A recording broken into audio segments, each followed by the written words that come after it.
Benvinguda al tram, Danae. Moltes gràcies, Pere. No sé si dir-te Danae o Regina, directament. Dis-me com vulguis. M'encanta el meu segon nom. Però és de veritat això, el segon nom o no? I tant, saps per què? Com la Regina dos Santos. Home, no com...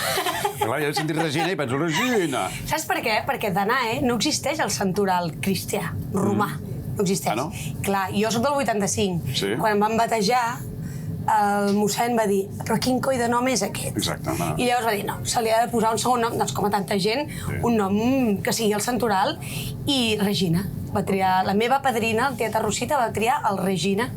Que És també, un nom preciós. havia posat Maria Danae o Danae Maria, Clar, no, que és una mica el més habitual. jo havia de ser tot així, sí, tot és com molt original, exòtic. sí. Però sembla una mica artístic. De fet, Danae, Sí. és Danae, en grec, vol dir deessa, era una deessa. Ets una deessa. És una deessa, de la Molt bé. terra fecundada. Sí. I Regina és reina. Acabarem a Perseo. Però llavors vol dir que els teus pares són d'aquests hippies que es casen al mig del bosc i posen noms raros o no? No, què va. Tot i que mon germà té un nom peculiar, es diu Bernard. Com? Com el... no, en aquest cas sí que és pel Schuster. Com que el Schuster es deia Bern, Sí. però era de Bernard, doncs mon germà es diu Bernard. És en Acabat amb sèrio? RD, no es diu Bernat. Es diu Bernard. Sí. I tu- Gent original. Igualment, la Tart dius que és grec i que és mitològic, però molta Sí. gent, no sé, deu dir Danonino, Danone, Home, això- Danina, Donoe, Això ha sigut Donut, jo què sé. el meu pa de cada dia, des que Les era ben cartes i petita. tot això, sí? Totes les marques de possibles de Danone, tot dic que algun dia hauria de fer publicitat de Danone, jo, Sí. no? Tindria tot el sentit, perquè m'han dit Danau, Danep, Danat, tot.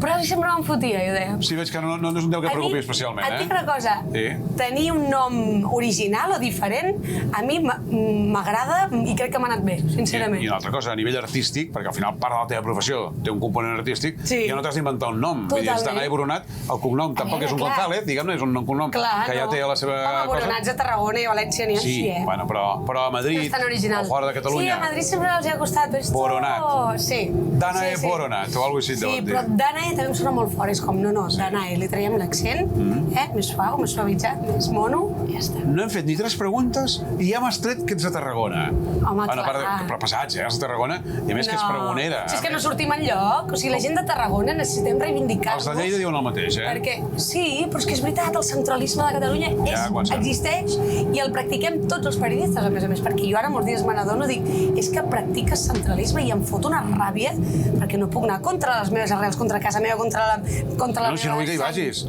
Però... Tampoc, o sigui, també em sembla que està bé reivindicar, però ens passem. Vull dir, passa que jo crec que sóc d'un lloc tan privilegiat, tan bonic, que té tantes coses que dic, és que la gent ho ha de conèixer. És pràcticament tan maco que si no hi vol anar, que no hi vagin, que ens ho quedem nosaltres de Tarragona, som molt feliços. Però és una llàstima, no?, que Catalunya, tenint tot el que té, tot se centri tant, i ja no només a Barcelona, sinó que està brava, Girona, escolteu, Costa Daurada és Cadaqués, meravellosa. Llançà, tot aquest rotllo. Clar, llavors nosaltres, el nostre Priorat, l'interior, o sigui, ve tot. I Tarragona ciutat, que és una ciutat, jo crec que increïble, dels més 20... O sigui, jo he estat moltes ciutats del món i de l'estat espanyol i dius, home, hi ha ciutats molt maques, però és que a Tarragona jo la poso en el top 5 de ciutats espanyoles sense cap mena de dubte. Realment em sembla que estigues en nòmina de l'Ajuntament de Tarragona, eh? Estaria bé, però encara no. Però ja t'han fet pregonera. Vull dir, exacte, ja és molt això. Sí, pel pregó no. I la brometa del Muralles de Tarragona. Home, pensa que l'Oriol Grau va ser professor meu. Ah, sí? A la Facultat de Comunicació. Home, clar. a la Rovira i Virgili. Clar, i vaig estudiar a Tarragona, evidentment. Sí, no, clar, això ja ho sabíem, ja ho teníem clar. No, he de dir, jo volia venir a estudiar a Barcelona. Sí. Però mon pare va dir, no. Va dir, escolta'm, nena, si pots estudiar aquí, què coi has d'anar a Barcelona, que jo m'hagi de gastar els quartos, o sigui, no va voler. Dic, però escolta'm, papa, jo vull volar a Tarragona a estudiar. Però això em va anar molt bé, perquè jo podia estudiar i treballar alhora. Jo ja vaig començar a la ràdio. Jo amb 17 anys ja treballava, estava en una ràdio de Sant Pere i Sant Pau, no treballava, estava allà. Sí. Feia coses del nàstic, feia coses de futbol, i allò em va, per mi, començar ja a estar en una ràdio davant d'un micròfon. Després, Ràdio Nacional d'Espanya, Onda Cero, tot doncs, pràcticament sense cobrar. I alhora estudiar, jo anava a la facultat. Pensa que jo tenia exàmens, anava de tarda, no? tenia exàmens, un examen de 3 a 5 de la tarda, cada assignatura, i jo li deia al professor, miri, és que jo arribaré tard perquè tinc programa a ràdio, em deia, ja t'aclariràs. És el teu problema, no? Però és que jo em vull treure el títol, però no, ja t'aclariràs. Llavors, acabar el programa de ràdio, corria, clar, en 5 minuts arribava a la facultat i em fotia fer l'examen en la meitat de temps que els meus companys. Però per mi això va ser l'hòstia, és a dir, tot el bagatge, tot el que jo vaig aprendre de tan jovenet a la ràdio és el que m'ha donat a mi, però tot, o sigui, tot el, no sé, el que tinc o el que no tinc, tot. Que és molt, no pots queixar. Com t'has imaginat fent un partit de futbol? Dreta, asseguda, amb molts paperets, anotacions, aigua, un cafè allà... Impossible seure. Dreta, o sigui, tu vas aguantant el micro o un micro d'aquest que... Amb microcascos, sí. Micro Madonna, que li diuen. Com el del McDonald's, sí, allò... Perdó, què és? No, el gol d'Aitana al matí. Sí, és... Per mi és impossible. Ho intento, a vegades dic, va, avui depèn molt de l'estadi on vas. Sí, clar. Passa, normalment, els estadis de futbol femení són petits, poc espai. Si estàs asseguda, pot ser que el del públic que està davant teu ja et tapa i ja no veus, no pots explicar la jugada, no veus el córner, per tant, no és res de la caixa toràcica ni coses d'aquestes. No, també és pels meus nervis, perquè jo crec que quan estàs de peu, no, tens més tensió, claves peus i estàs allí una mica més forta, no? A mi m'ajuda, però sobretot a veure-hi, perquè... Jo crec que el Puyal ho feia així. Pot ser que el Puyal, jo crec que feia un micro, a més a més, de mà. El micro de mà és l'ideal. Passa que ara, per comoditat, et posa, però el micro de mà és l'ideal, perquè tu te'l pots allunyar, te l'apropes, jugues una mica més. Amb els microcascos no pots jugar tant. I després tinc un mètode que em van ensenyar els meus companys narradors, amb els que jo em vaig assessorar una mica quan vaig començar, que és les alineacions amb uns pòssits de colors molt lluents, perquè clar, tu el pòssit el pots desenganxar, el pots tornar a enganxar, i al camp, al final, els jugadors, les jugadores es mouen, no? Canvien de posicions. I dius, hòstia, ara, sobretot per partits on fas equips que no coneixes, clar. I al final els teus els veus molt, però els altres... I llavors és molt pràctic. Però informació no tant, és a dir, la informació l'has de tenir al cap. O sigui, jo em preparo moltes hores als partits, o sigui, em preparo més estona del que dura. El partit dura 2 hores, jo em puc estar 3 hores preparant un partit perfectament, sens dubte. Però després tenir papers per allà no val per res. Després és el directe, què està passant, captar l'ambient, entendre't amb la teva companya que t'està fent els comentaris, no? I després ja està. Ara mencionàvem el Puyal, ell és pioner en les transmissions en català. Tu també, no sé si et cansa, t'honora que t'ho diguin, no és un fet normal, que recordem que ets pionera de fer una transmissió d'un partit de primera, masculí, crec que va ser un Atlètic de Madrid-Sevilla. Sí senyor, Pere Mas. Jo mira que tinc una memòria de merda, ho tinc apuntat aquí també, però me n'he recordat. No, a mi em fa molta il·lusió, però més que res, no és per mi, no és pel fet que fos jo, això està fantàstic, és pel que va suposar una mica, no? Jo això me'n vaig adonar quan vaig escriure el llibre, que venien moltes noies joves que volien estudiar comunicació, que juguen a futbol, que volen ser periodistes, i em deien, és que jo no m'havia plantejat mai narrar futbol. I de sobte, perquè clar, és molt difícil plantejar-te ser una cosa que no has vist mai, que és el que diuen les futbolistes. Dones també diuen, quan a Alexia Botelles li pregunten si de petita volia ser futbolista professional, ella diu, com? Però si no existia això. Si no, aquella aspiració d'arribar a ser com no sé qui, no la podies tenir. I en aquest cas és el mateix, no? És com m'havia de plantejar jo ser narradora, em deien les noies, si no n'havia vist mai ni n'havia sentit cap mai. Això era una cosa d'homes, no? I aquesta és la cosa que t'emociona, que dius, hòstia, és que realment aquesta tonteria que jo m'atrevís a dir, ei, que jo vull intentar-ho, que no sé si ho faré superbé o ho faré normal o ho faré... Però s'havia de fer, Però tenir la igualtat d'oportunitats és on canvies una mica els rols establerts i el que s'havia entès com sempre que era lo lògic i lo normal, no? Dius, hòstia, això és avançar i fer que canviïn coses que semblaven inamovibles, no? I es veu que ets una persona activa, activista, feminista, propositiva. Vas escriure un llibre fa temps, no a les llames xiques, anem a les futbolistes, que jo no sé si en aquell moment quan el vas escriure eres conscient que acabaria esclatant tot el que passava en el món femení. Perquè tu vas fer el teu llibre, el vas presentar, va tenir la seva repercussió, però en aquest sentit, perdona que t'ho digui així, potser el cas Rubiales t'ha ajudat a visibilitzar una cosa que tu... ha ajudat... Bueno, entén-me, escolta'm, és que jo ho he escrit això, i fa anys que ho estic dient que està passant això. Sí. O sigui, el que jo em vaig trobar quan jo explicava el llibre i la realitat del futbol femení espanyol és que la gent em mirava amb cara de...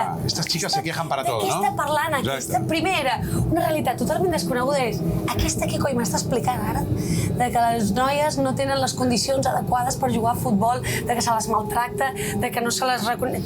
Què m'està explicant? Si això no li interessa a ningú i si això és com... Mira. I de sobte, però jo ja era claríssim, jo d'això me n'adono el 2019, amb el Mundial que juga a França, aquí al costat. Els estadis de França, per un Mundial femení, es comencen a omplir de gent. Els mitjans comencen a fer-se molt ressò. A Gol, que és on fem, a la televisió Gol, fem el Mundial, les audiències funcionen superbé i dic, un moment, aquí estan canviant coses. Clar. I la societat anava molt per endavant dels mitjans i una mica de tot el sistema, no? I dels despatxos, però jo veia, clar, que hi havia molta gent que reclamava, que deia, hòstia, però com pot ser si aquestes dones juguen superbé? Com pot ser que no se'n parli d'elles a la ràdio, als diaris, que no veiem més partits, que sigui tan difícil veure un partit de futbol femení? Llavors, jo que ho veia més o menys a prop, tenia claríssim que allò anava així. I que fa molt bones audiències, també.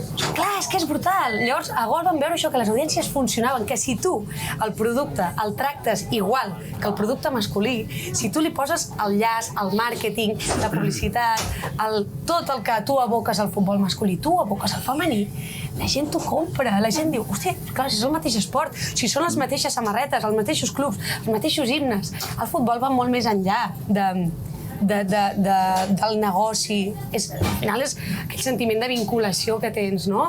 Aquella cosa aspiracional, de la família, d'anar amb els amics i tot això.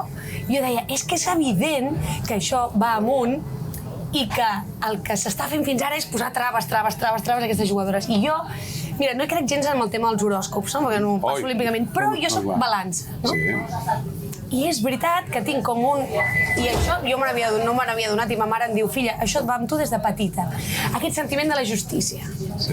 No puc amb les injustícies, ja se't nota. per petites que siguin, no? I aquesta, per mi, era una injustícia brutal. No, és que el que expliques al llibre és horrorós. Clar, i per mi m'afectava molt perquè és com, hòstia, jo, periodista que faig futbol, com pot ser que jo mateixa hagi sempre ignorat el futbol femení, perquè jo no diré ara que des de joveneta em busca... No, jo havia jugat a futbol femení, però ja està, però mai havia pensat, hòstia, és que he de fer això. No, saps? Ha sigut una cosa natural que jo crec que si la societat, si les condicions de les dones a nivell laboral, a nivell social, a tots els nivells, estem reivindicant la igualtat i que s'acabi, no?, amb tantes estereotips de gènere i tantes coses, el futbol és on és tan radical aquest biaix i aquest bloquejar les dones de aquí no entrareu perquè això és pels homes i fet pels homes i per als homes, que vaig dir, I què creus que va ser només un tema, en general tot el que ha anat passant, més un tema de masclisme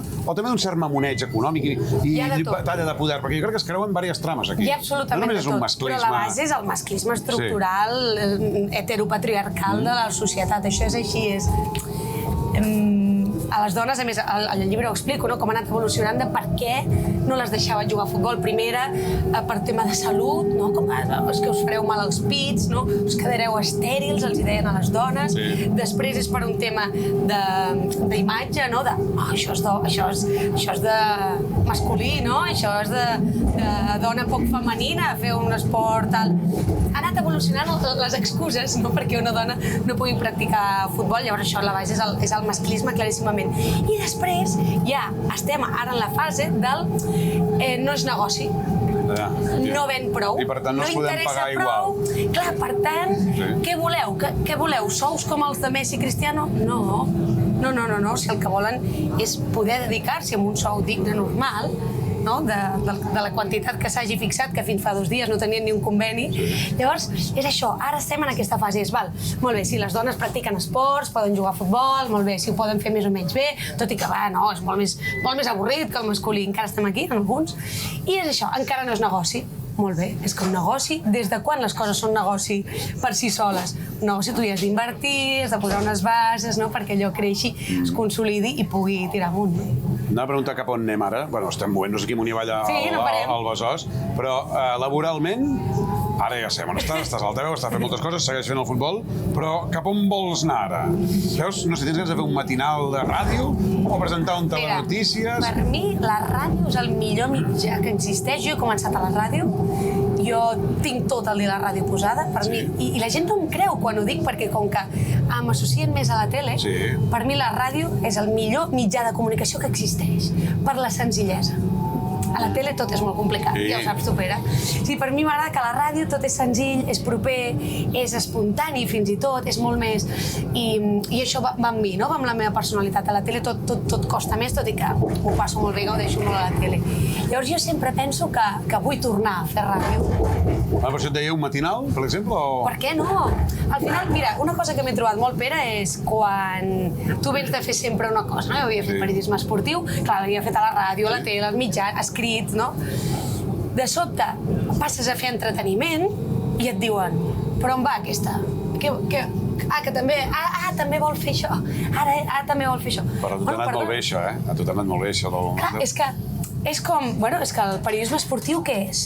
És entreteniment. Sí. No he passat de fer política a fer cultura, no sé com dir-ho, no? Al final, el periodisme esportiu et dona una base i una sèrie, un bagatge i una... Com que fas absolutament de tot, no? Tot tipus de gèneres, però et dona crec que molta riquesa. Però clar, dius, és que jo tinc només un interès, no? A mi m'interessen moltes coses com a tu, Pere, no? Que t'agrada, doncs, les coses més serioses, les més... A mi m'agrada l'entreteniment, a mi les coses serioses no m'interessen tant, però m'agrada el contacte amb la gent, m'agrada passar-m'ho bé, entretindre, o sigui, la possibilitat que jo tinc a l'altaveu d'això, de fer coses disteses, o sigui, no soc còmica, no soc humorista, o sigui, m'ha tocat fer coses, no?, amb el Zona Franca que he hagut d'aprendre i les he gaudit moltíssim, perquè jo crec que estem en constant aprenentatge, com a mínim jo em sento així. Llavors, allò que em vingui, si jo crec que puc aprendre, potser no seré la millor, però jo puc això aprendre-ho a fer, puc arribar-ho a fer bé, allà que aniré. Mira, ara que mencioneu la Zona Franca, algú podria pensar en aquell moment que era un regal enverinat.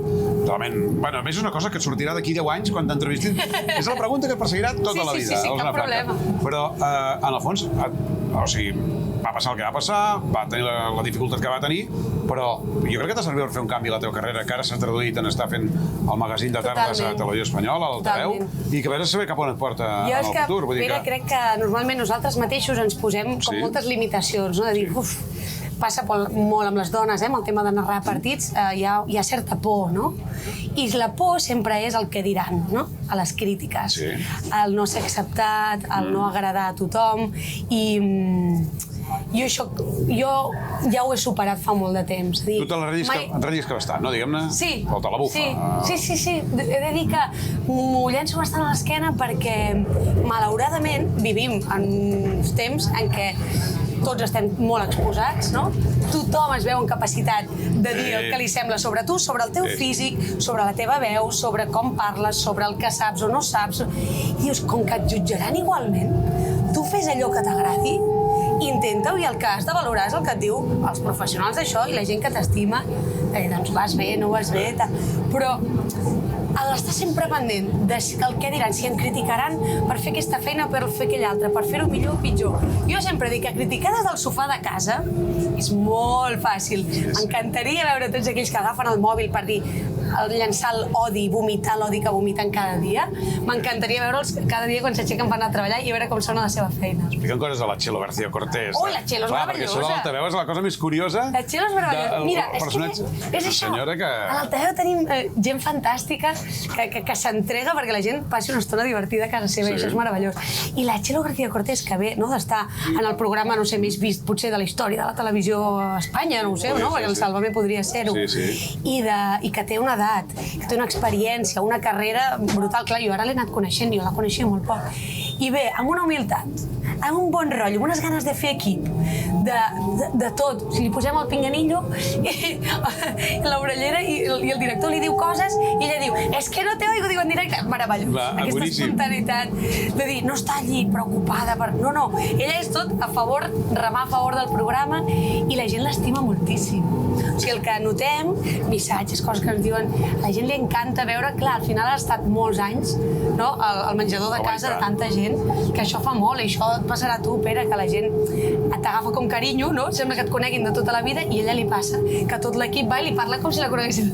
Sí, I ella és encantadora i t'explica, pues jo, con la Pantoja i con la Bàrbara Rey, clar, o sigui, jo he entrevistat Bàrbara Rey, però més que jo dic... No, és que ha entrevistat a tot Déu, aquesta. El segon dia, clar, ella em diu... Sí, I té telèfons i tot, que aquesta no els Bàrbara Rey entrarà en directe al programa, dic. Com? En mi programa. Sí.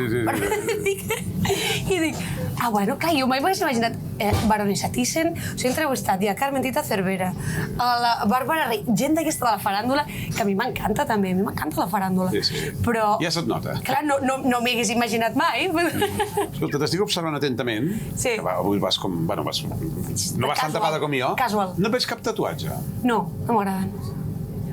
Però... No m'agrada els tatus, amb això vaig a la contra, no soc gens moderna. Però hi ha un senyor que es passeja per Espanya amb la teva cara tatuada. Ai, calla. Sí. Jo he vist aquesta imatge, Jo l'he conegut, Ah, sí? Aviam, explica'm això. Sí. Jo estava al Mercat Central de Tarragona signant el meu llibre i hi havia una cua de gent i de sobte, de fet, per internet ja m'havia escrit per Instagram la dona d'aquest noi dient-me que el seu home s'havia fet un tatuatge meu a la cama. A la cama? Sí, i que volia conèixer la meva cara. Jo deia... La dona, més t'escriu, La dona! Jo no m'ho creia, dic, no. I va aparèixer allí i sí, té la meva cara tatuada. Aquí, Aquí, a la cuixa. Va agafar una foto meva i se la va tatuar. Bueno, almenys havia de ser del Barça, aquest senyor. Doncs... Jo diria que no, perquè em va dir que a l'altra cama s'anava a fer a Cristiano Ronaldo. Perdona? Aviam, m'estàs dient que hi ha un tio d'aquest senyor d'on és? De Madrid, de Tarragona? No, és català, és català. És català, que corre per Catalunya amb una cama tatuada aquí, a la cuixa, al muslo, es diu en castellà, amb la teva cara, i l'altra cara del Cristiano Ronaldo? El Cristiano encara no se l'havia fet. Es va fer abans el meu que el de Cristiano. I amb dues criatures. Venien dues criatures. Bueno, potser per això... Sí, són coses surrealistes que passen i que realment no saps si és bo o és dolent. Però dius, bé, endavant. Ni millor ni pitjor, diferent, que deia aquest. Una foto em va portar un marc... Un senyor normal, vull dir que... Sí, un noi, si tenia una senyora i uns fills... Era un noi de 30 anys, 35, ho sé. I molt fan de Naya Boronat i de Cristiano Ronaldo. Sí, em va dir que m'havia seguit des del principi, la meva carrera, sempre, que li agradava molt la meva feina. Bueno, això ho podries explicar a la secció aquesta de l'altaveu, que es diu A mi m'ha passat. Sí. Sí, perquè s'ha fet una secció només per explicar coses rares que t'han passat a tu. Perdó, és com la Colau, que li passa a tot amb ella, perquè sembla... És que, jo no ho sé, a mi m'han passat moltes coses. Espera, llavors... No, això ha sigut molt espontani, perquè això se'n van adonar a l'equip del programa. I van crear la secció aquesta. Que em van dir, a veure, si això m'ha fet una recomanació, que em diuen a la gent, que als espectadors, els agrada saber coses de la teva vida. Clar. I vaig dir, doncs jo cap problema, ja explicaré coses. Clar, és allò, al final nosaltres parlem cada dia de coses quotidianes que li passen a tothom, no? Sí. M'han robat, m'han estafat, m'han no sé què, se m'ha casat un cosí tercer i ha passat no sé què. Al final fem testimonis del dia a dia d'això, del que li passa a la gent. I llavors em van dir, si tu expliques coses teves, evidentment que siguin reals, fas que la gent tingui més ganes de saber de tu. Que això a xarxes ho fan molt. Sí. Les influencers que fan expliquen tota la seva vida, ensenyen als fills, als cosins, als nebots, als germans, al marit, tot, perquè llavors és allò de ja és el personatge aquell que vull saber més de... Perquè la gent és molt tafanera. Sí. I llavors, clar, si tu expliques coses de la teva vida, doncs potser hi haurà més gent que dirà vull saber la Dreve si explica tant. Doncs, escolta'm, que a mi no em sap greu. Aquí podries explicar, per exemple, si t'agraden, parlar de gastronomia, si t'agraden més les olives o les coquines. No em facis triar, o el pernil de Huelva. És que clar, el meu home és de Huelva i el pernil de Huelva és el millor del món mundial. Sí? Home, hi ha molta discussió amb això del pernil. No, home, el per què d'això de les coquines? No, hi ha discussió. Les coquines són les tallarines, que li diem aquí. És el mateix que les tallarines. Tallarines. Passa que a Tarragona, jo de petita en menjava moltes perquè n'hi havia moltes. I com sempre, els humans ens ho anem carregant tot, perquè se n'han pescat massa, se n'han agafat massa, i ara n'hi ha poquetes, i allà a Huelva encara n'hi ha moltes i grosses. Són aquesta petxineta allargada, que són com a pipes, que és meravellós. I és deliciós. Totes les fas al vapor, una mica d'oli i sal? Això, una mica d'oli. Sí, al vapor un minut, oli i una llet, pots un xorret de vi blanc, però no li cal. Boníssimes. Però no dissimulem, perquè aquí hem descobert que hi ha una trama un senyor de Huelva. De Huelva. Que està tan bo com les coquines i com el pernil de Huelva. D'on l'has tret, el senyor aquest de Huelva? És cosa interessant. El vaig conèixer a Huelva gràcies a una amiga. A Huelva, Sí. Perdó, o sigui, tu que ets de Tarragona, te'n vas a l'altre extrem d'Espanya, quasi a la frontera amb Portugal, i allà apareix un tal senyor... Una de les meves millors amigues, enginyera química, se'n van a treballar allà, que hi ha un pol industrial químic molt important, i el típic de noies que m'he agafat una casa davant de la platja, un apartament, a Punta Umbria, veniu a veure'm, no? Oh, i tant, que vindrem. El vaig conèixer, mira. I te'l vas quedar ja? I va estaves allà passant uns dies. Va sorgir l'amor, va ser increïble. I l'has aconseguit portar cap aquí? Estic molt enamorada. Sí? Sí, i Quan ens fa d'això? feliçment casada. Fa 12 anys. Ui, bueno. Encara, 12 encara és poc, eh? Encara és poc. Quan em portis 30 ja direm si estàs feliçment casada. Ja repetirem entrevista al tram i a veure... Sí? Pues mira, ja que es menciona el tram, ets molt o poc usuari del tram, tu. Sí, no, digues la veritat, que aquí ho compraven. Molt, no, però l'he fet servir, i tant. Sí? Segur? Sobretot, mira, clar, perquè on treballava jo abans m'anava molt bé, ara riuràs, per anar als festivals de música. Clar, per arribar fins al fòrum. Sí, perquè no és tan fàcil arribar fins al fòrum, tens el tram. Per aquest estiu, jo estic en el Primavera Sound, que recordar s'anava anunciant el tram tota l'estona a les pantalles. Molt bé. Vull dir que algú ha lligat aquesta història d'anar... No, és que per arribar a segons quin lloc jo crec que és molt útil. Jo sóc molt de transport públic, És que hem de parlar bé del tram, ja que aquests... No, és que ens conviden aquí, però bueno, si vols rajar, pots rajar. No, jo sóc molt de transport públic perquè és pràctic i perquè... Soc més d'anar amb bici. Això anava a dir, aviam, tenim tram, tenim bici, tenim bus, tenim el patinet. Perdona? No, me n'han robat 2 i ja no en tinc més. Millor. Tu vas amb patinet pel món? Una noia tan centrada com tu i tan llesta. Bueno, que estem dels patinets i aquests tios del patinet fins al gorro. Sobretot, una persona pràctica. I el patinet et permet anar d'un lloc a un altre en molt poca estona, fresquet a l'aire lliure, i no m'ha fet mai por, clar, m'he fotut alguna nata, el patinet. Però si no, ja me n'han robat 2 i dic, ja prou. Llavors, bici, o tram, o metro... Anem a comprovar això, el tram, si és veritat que l'agafaves, aviam. Sí. El tram té catenària o no té catenària? Pots mirar per la finestra, si vols, eh? Home, sí, no? No ho sé, tu pots preguntar-hi a tu o no tu a mi. Clar. No sé, ara... Ho deixem amb els nostres espectadors. Però a veure, ara digue-m'ho, això... O sigui, la catenària no és això? Sí, és això. És que és una pregunta que li faig pràcticament a tothom perquè té una mica de trampa. Perquè té catenària igual que els trens, però el tram, el tros que estan fent nou a la Diagonal... No en tindrà? No en tindrà, un trosset anirà electrificat. No pateixis que estarà tot molt muntat i quedarà molt mono. Quedarà molt mono, però igualment aquí està molt ben camuflada i costa molt de veure. Està molt ben integrada al paisatge. Home, jo pensava que era imprescindible, la catenària. Sí, però poden fer anar la corrent per dalt o la poden fer anar per les vies. M'agrada molt que m'ensenyis coses noves. I a més, ja que no m'ho preguntes, encara que hi hagi corrent a les vies, la gent no s'enrampa, perquè està estudiat d'una manera que no pots enrampar. Vull dir que no hi ha perill. Això està tot estudiat. Home, tampoc es tracta de començar a llapar una via. Però potser si et fots a llapar una via, no t'enramparan, tot treballarà al tramvia. No, home, no, això és segur.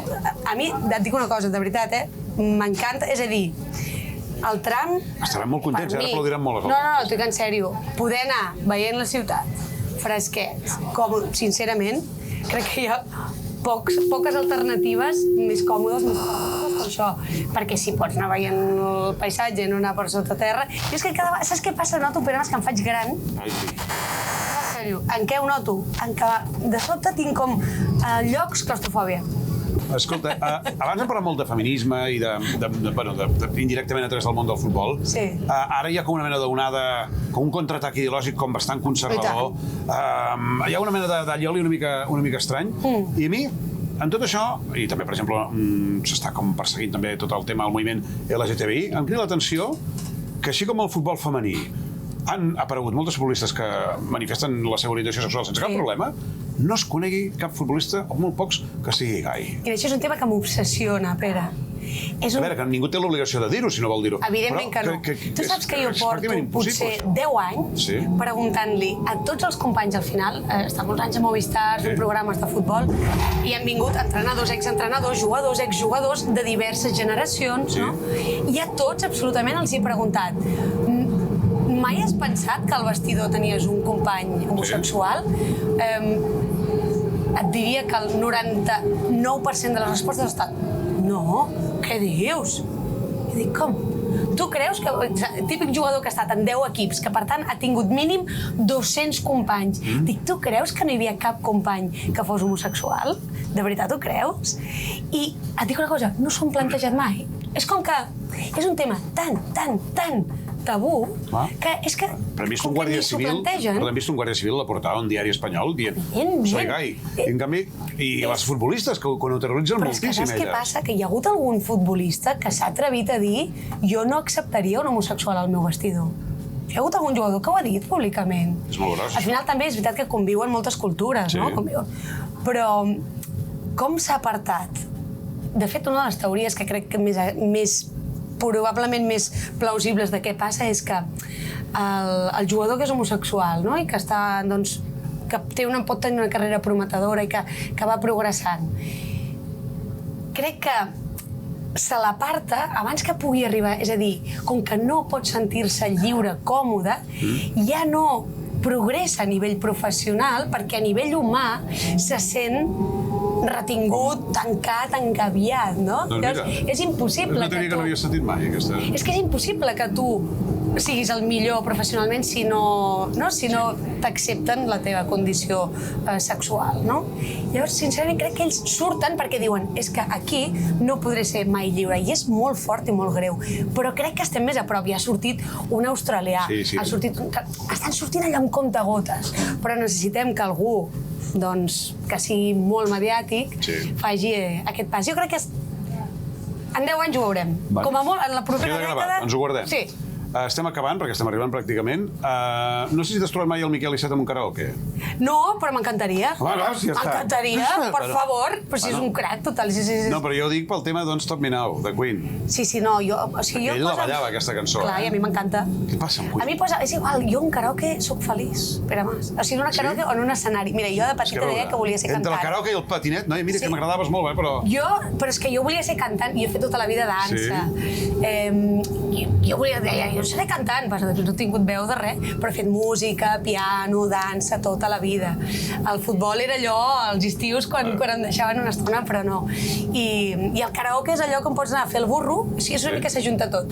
Pots anar amb els amics, fer el burro, cantar, estar en un escenari, disfressar-te, perquè jo vaig a karaoke d'aquest que es pot posar el teu sombrero, el teu no sé què. A mi m'encanta això. La faràndula, el cachondeo. Vindràs amb mi un dia al karaoke o no? Quan vulguis anem al karaoke. De moment baixem del tram. Moltes gràcies i que vagi molt bé.